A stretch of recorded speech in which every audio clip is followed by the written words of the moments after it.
these are global issues, and it's everyone's concern, from a housewife to a mechanic.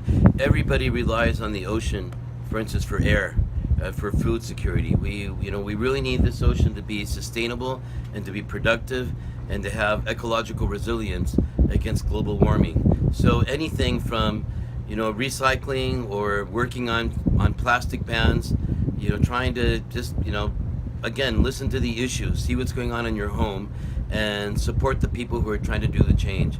Plastic pollution is now one of the big issues, and it's something everybody can engage on.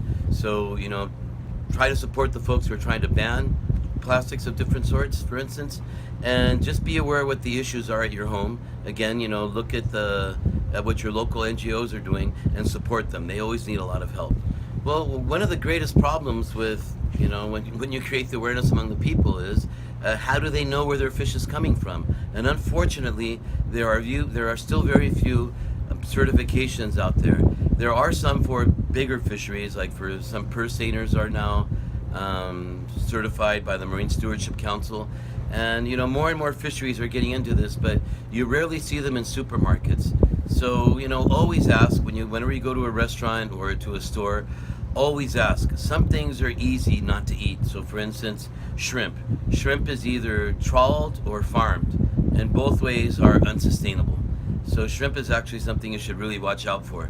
Other species of fish, like for instance tuna, most tuna is caught by purse seiners. So always figure that out. If you're paying a lot of money for your tuna, that is probably caught with a pole and line. That is much more sustainable. So always ask, and figure out what kind of fish you're eating. Never eat shark, rays, or any type of any type of elasmobranch or cartilaginous fish should be off the menu. None of that is sustainable because cartilaginous fishes take way too long to reproduce. So, learn about your fish, learn about your local fishing industry. It's always better to eat local. And instead of flying your fish from the other side of the world, that contributes to global warming. So again, just do your homework. Figure out what kind of fish you like to eat, where it's coming from, what they have in your neighborhood. Prefer locally caught fish, and learn how your fishermen are catching the fish. And always, as a no, say no to trawled fish, and say no to sharks or rays or any elasmobranch. Okay, well, there's no one single online source that would be global. Wrong. However, if you check the Marine Stewardship Council, there's one way to check their website and see what they're certifying as sustainable.